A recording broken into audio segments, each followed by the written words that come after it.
Então tá. Daqui a pouco, lembrando que na quarta-feira, hora da macaca, 9 da noite, hein? Conto com a sua audiência lá, vai.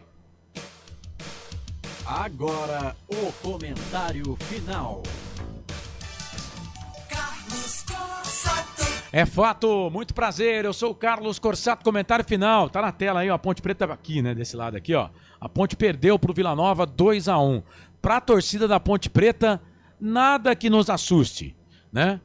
Nada que não seja diferente do que já aconteceu nesse campeonato. Afinal de contas, são 36 jogos, 18 derrotas, né? Mais um recorde.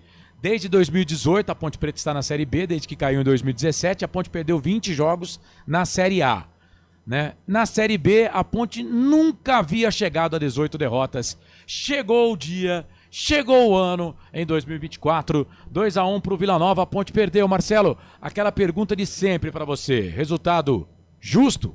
Justo, Carlos. Resultado justo. A Ponte Preta, mais uma derrota no campeonato, né? A Série B não quer que a Ponte Preta caia, mas a Ponte Preta quer cair e quer disputar a Série C. A Ponte Preta teve 2 jogadores expulsos. Primeiro o Iago, a Ponte estava empatando o jogo em 1-1.